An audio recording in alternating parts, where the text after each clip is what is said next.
ಚೇರ್ಗಳನ್ನ ಕಾನೂನು ಬಾಹಿರವಾಗಿ ಬಿಜೆಪಿಯವರು ಉಪಯೋಗ ಮಾಡ್ಕೊಳ್ತಾ ಇದ್ದಾರೆ. ಇಡಿ ಆಗಿರಬಹುದು, ಇನ್ಕಮ್ ಟ್ಯಾಕ್ಸ್ ಆಗಿರಬಹುದು ಅಂತ ಪದೇ ಪದೇ ಪದೇ ನಾವು ಹೇಳ್ತಾ ಇರ್ತೀವಿ, ತಾವು ಕೇಳಿದ್ದೀರಾ. ಈಗ ಇದ್ರ ಮೇಲೆ ನಮಗೆ ಅವ್ರ ಮೇಲೆ ಮೊದಲೇ ವಿಶ್ವಾಸ ಇಲ್ಲ. ಇದ್ರ ಮೇಲೆ ಮತ್ತೆ ಅವರು ಇಲೆಕ್ಷನ್ ಕಮಿಷನ್ ಮೇಲೂ ಸುಮಾರು ಬಾರಿ ನಮ್ಮವರು ಆರೋಪ ಮಾಡಿದರೆ ತಾವು ಎಲ್ಲ ಕೇಳಿದ್ದೀರಾ. ಸುಮಾರು ಬಾರಿ ನಮ್ಮ ವಿರೋಧ ಪಕ್ಷದ ನಾಯಕರಾದಂಥ ರಾಹುಲ್ ಗಾಂಧಿ ಅವರು ಪ್ರೆಸ್ ಮೀಟ್ ಮಾಡಿನೇ ಏನೇನಾಗಿದೆ ಅನ್ನೋದು ಅಂಕೆ ಸಂಖ್ಯೆಗಳ ಪ್ರಕಾರ ವೋಟರ್ಸ್ ಲಿಸ್ಟ್ಗಳನ್ನ ತೋರಿಸಿ 1 ಗಂಟೆ ಪ್ರೆಸ್ ಮೀಟ್ ಮಾಡಿದ್ದಾರೆ. ಡಿಲಿಮಿಟೇಷನ್ ಮಾಡುವಂತ ಕಮಿಟಿಯ ಅಧ್ಯಕ್ಷ ಯಾರು? ನಾವು ಯಾರ ಮೇಲೆ ಈಗ ಗಂಭೀರ ಆರೋಪ ಮಾಡ್ತಾ ಇದೀವಿ, ಅವರೇ ಅಧ್ಯಕ್ಷರು. ಇವ್ರು ಹೇಗೆ ಮಾಡ್ತಾ ಇದ್ದಾರೆ ಅಂತಂದ್ರೆ, ಮಹಿಳಾ ಮೀಸಲಾತಿ ಮಸೂದೆ ತೆಗೆದುಕೊಂಡು ಬಂದು ಕಟ್ ಅಂಡ್ ಪೇಸ್ಟ್ ಮಾಡೋದು. 8 ಕ್ಷೇತ್ರ ಹೆಚ್ಚಿಗೆ ಆಗುತ್ತೆ, ಅದನ್ನ ವಿರೋಧ. It is not me on individual, it is ಪಕ್ಷ. ಆ ಪಕ್ಷ ಅಂತ ಬಂದಾಗ ಇಟ್ ಈಸ್ ಮೀ. ಬಟ್ ಒಂದ್ ಮಾತನ್ನ ಹೇಳ್ತೇನೆ, 554ಕ್ಕೆ ಯಾಕೆ ಮಾಡಬಾರ್ದು? ನಾವು ಡೈಜೆಸ್ಟ್ ಮಾಡ್ಕೊಳಕ್ ರೆಡಿ ಇದ್ದೀವಿ. ನಮ್ಮ ಅಕ್ಕ ತಂಗಿಯರ್ನೆಲ್ಲರನ್ನು ಪಕ್ಕದಲ್ಲಿ ನಮ್ಮ ಪಕ್ಷ ಕೂರಿಸ್ಕೊಳ್ಳಿ. ಬೇಡ ರೀ, ನಿಮ್ಗೆ ಅದ್ರ ಹಿಂದಿನ ಗುಟ್ಟು ನಿಮ್ಗೆ ಗೊತ್ತಿಲ್ಲ.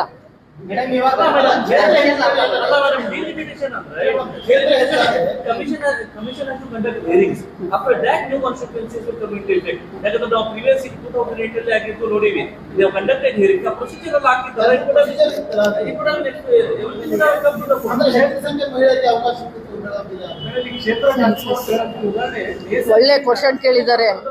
ಬೇಡ ಬೇಡ, ಅದನ್ನ ಮುಗಿಸ್ತೀನಿ, ಆಮೇಲೆ ಕೇಳಿ. ನೀವು ಕ್ಷೇತ್ರ ಮರು ವಿಂಗಡಣೆ ಅಂತ ಹೇಳ್ತಾ ಇದ್ದೀರಾ. Wholeheartedly welcome.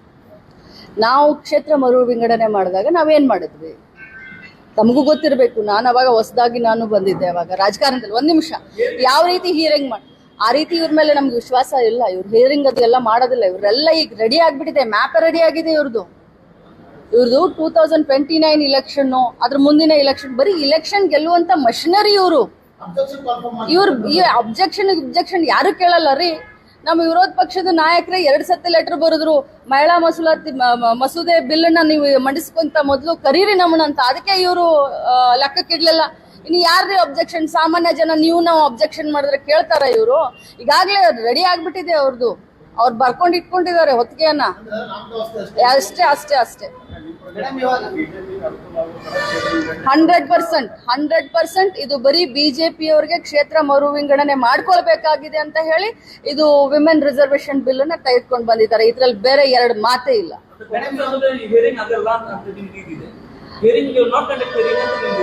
ನೋಡಿ, ನೀವೀಗ ಒಂದು ಹೈಪೋಥೆಟಿಕಲ್ ಅಲ್ಲ, ಎಷ್ಟು ಉದಾಹರಣೆಗಳನ್ನ ಹೇಳಿ ನಾನು ನಿಮ್ಗೆ. 1, 2, 3 ಕೌಂಟ್ ಮಾಡ್ತಿದ್ರೆ ಹೇಳ್ತೀನಿ ನಾನು ನಿಮ್ಗೆ ಉದಾಹರಣೆಗಳನ್ನ. ಅಲ್ಲಿಂದ ಹಿಡ್ಕೊಂಡು ಇಲ್ಲಿಯವರೆಗೆ ಏನು 10 ವರ್ಷದ ಇವರ ರಾಜಕಾರಣದಲ್ಲಿ ಇವ್ರು ಹೇಳೋದೇ ಒಂದು, ಮಾಡೋದೇ ಒಂದು.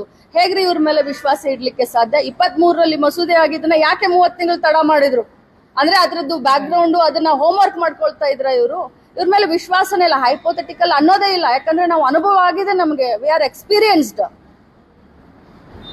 ಹೈಪೋಥೆಟಿಕಲ್ ಆಗಿ ನಾವು ವಿಚಾರಣೆ ಮಾಡ್ತಾ ಇಲ್ಲ.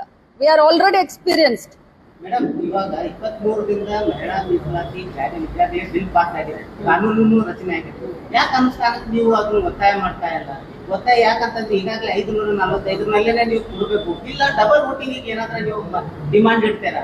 ನೋಡಿ, ನಾವು ಈಗಾಗಲೇ ಒತ್ತಾಯ ಮಾಡಿದ್ದಕ್ಕೇನೆ ಅವರು 2 ಬಾರಿ ನಾವು ಲೆಟರ್ನು ಬರ್ದಿದ್ವಿ ಅಂತ ಹೇಳಿದ್ವಿ, ಮಾತಾಡಿದ್ವಿ ಅಂತ ಹೇಳಿದ್ವಿ, ಸರ್ವಪಕ್ಷದ ಸಭೆಯನ್ನು ಕರಿ ಅಂತ ಹೇಳಿದ್ವಿ. ಅದಕ್ಕೆ ಅವರು ಒಪ್ಕೊಳ್ತಾ ಇಲ್ಲ. ಏಕಾಏಕಿ ದಿಢೀರ್ ಅಂತ ಮಸೂದೆಯನ್ನ ಮಂಡನೆ ಮಾಡಿದ್ರು.